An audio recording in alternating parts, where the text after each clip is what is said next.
Bem-vindos a esta análise aprofundada. Hoje, nós vamos discutir as lacunas lógicas, IA e programação. Um tema muito pertinente levantado pelo professor Dr. Júlio César da Silva lá na newsletter dele, a Critical Thinking Plus, no LinkedIn. O artigo, ele nos desafia a olhar com mais criticidade para o otimismo, talvez um pouco exagerado, né, sobre a IA no desenvolvimento de software. Ele foca em limitações importantes do raciocínio automatizado. Exatamente. E a questão que nos guia aqui é até onde essas ferramentas de IA generativa, né, os LLMs, por exemplo, até onde elas realmente aprimoram a programação. E talvez mais importante, quais são os riscos reais, né, ligados a essas lacunas lógicas? O professor Silva argumenta que isso exige uma análise técnica e crítica muito mais rigorosa do que a gente tem visto por aí. Sim, do meu lado, eu vou argumentar que, olha, apesar das limitações que sim existem e são importantes, a IA oferece um valor pragmático bem expressivo. Mas claro, desde que usada com critério, né? Com supervisão, por profissionais atentos. Já eu vou me concentrar mais nos riscos fundamentais que vêm dessas lacunas, sabe? Seguindo uma linha mais cautelosa, parecida com a do artigo do professor Silva, que no fundo reforça que a gente precisa de um pensamento computacional, de uma lógica mais apurada do que nunca. Concordo plenamente que as preocupações do professor Silva sobre a necessidade de senso crítico são muito válidas. Essa crítica ao entusiasmo excessivo, a falta de uma análise técnica mais profunda é super relevante. Agora, assim, os ganhos de eficiência que os LLMs trazem, eles são difíceis de ignorar, né? Eles podem, sim, acelerar o desenvolvimento, ajudar muito com tarefas repetitivas. Eu acredito que aplicando boas práticas, tipo aquelas sugeridas no livro Code Mosaic, que o artigo até menciona, e fazendo uma engenharia de prompts cuidadosa, a gente consegue mitigar uma boa parte desses riscos. O benefício para a produtividade, sabe? Quando a IA é usada como uma ferramenta de apoio mesmo, por gente consciente, me parece bem significativo. Entendo o ponto da produtividade. Mas a minha visão se alinha mais com a crítica central do professor Silva sobre essas lacunas lógicas que são fundamentais. O ponto central para mim é que essas IAs elas não funcionam por raciocínio lógico, né? Elas operam por reconhecimento de padrões estatísticos que estavam lá nos dados de treinamento. Como o artigo bem destaca, isso pode levar a erros sutis, inconsistências, porque a IA está só replicando o que ela viu, ela não está derivando de princípios lógicos. E essas lacunas ficam claras na dificuldade que ela tem com inferência não explícita, quer dizer, prever consequências, estados futuros que não estão óbvios nos dados. E isso é vital para um software robusto, confiável. O que leva àquela pergunta crucial do professor: se eu não compreendo o tema, como vou saber se há erros na resposta? Aí a validação superficial vira um perigo real, né? Entendo perfeitamente a distinção, claro, entre o mimetismo estatístico e o raciocínio lógico genuíno.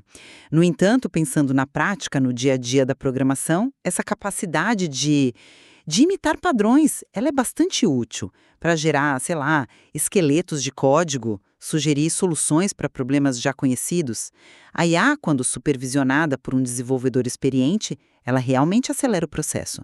O resultado pragmático, mesmo que a ferramenta não tenha uma compreensão profunda, ele agrega um valor concreto, sabe? Pois é, mas essa utilidade que parece tão óbvia, ela pode ser uma armadilha, né?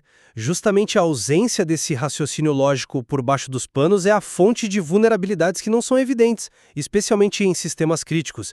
E o professor cita exemplos bons como plataformas de pagamento, sistemas hospitalares. Não adianta só gerar um código que funciona ali nos testes básicos. A gente precisa garantir a robustez lógica, a segurança em cenários complexos, cenários inesperados, que é onde essas lacunas lógicas se tornam de fato mais perigosas. Certo, e nesse ponto, a validação humana se torna ainda mais central, não acha?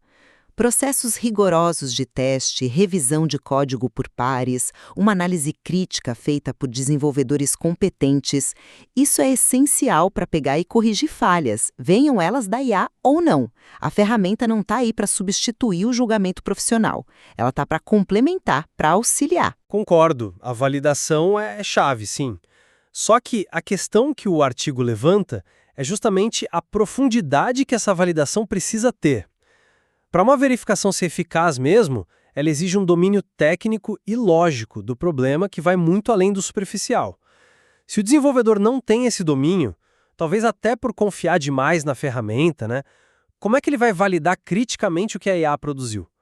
A própria engenharia de prompts que você mencionou, para ser eficaz e segura, ela exige um nível de conhecimento muito alto, para não acabar gerando um código que só parece correto, mas que na verdade esconde falhas lógicas ou de segurança graves. Um ponto que é inegável é a velocidade, né? A capacidade da IA de gerar código rapidamente, isso libera os desenvolvedores para tarefas que agregam mais valor, como pensar na arquitetura do sistema, inovar nas soluções, focar nos desafios mais complexos mesmo. A IA pode cuidar do trabalho mais mecânico, digamos assim. Sim, a velocidade é um atrativo, claro. Mas essa velocidade não pode de jeito nenhum comprometer a qualidade, a segurança, a robustez, especialmente nesses sistemas críticos. Como o professor Silva argumenta, sacrificar o pensamento computacional e a lógica crítica só para entregar mais rápido é um risco enorme. A pressão por velocidade sem o devido rigor, sem uma liderança técnica que esteja consciente disso, pode acabar gerando sistemas frágeis, difíceis de manter. E aí, a longo prazo, você mina os próprios ganhos de produtividade que parecia ter conseguido. Sem dúvida alguma, o papel do profissional é central e está se transformando. A IA não diminui a necessidade de ter bons programadores, talvez ela redefina um pouco as habilidades que são mais valorizadas, colocando ainda mais peso na capacidade de análise crítica, no design de sistemas, na validação rigorosa que a gente já falou. Eu diria até mais, seguindo a conclusão do artigo. A necessidade de profissionais com uma formação crítica sólida, em lógica formal, em paradigmas de programação, engenharia de software de verdade, essa necessidade é, na verdade, ampliada pela IA. São esses profissionais que vão ter a capacidade de guiar a ferramenta direito, de validar os resultados dela e de corrigir as falhas de um jeito eficaz. Citando o professor Silva, o futuro pertence a quem pensa certo. Né? Não só a quem usa a ferramenta mais nova ou consegue fazer as coisas mais rápido. Então, resumindo, a minha perspectiva é que a IA, quando a gente emprega ela de forma pragmática, com as devidas salvaguardas, e claro, por profissionais críticos, ela oferece sim um avanço considerável para a produtividade no desenvolvimento de software. E a minha posição, que reflete mais a análise do professor Silva, é que as limitações lógicas, que são intrínsecas da IA, elas apresentam riscos fundamentais que exigem, na verdade, um reforço do rigor técnico e do pensamento crítico na área, e não o contrário. Concordamos, certamente, quanto à importância que não dá para negar do pensamento crítico e da supervisão humana qualificada.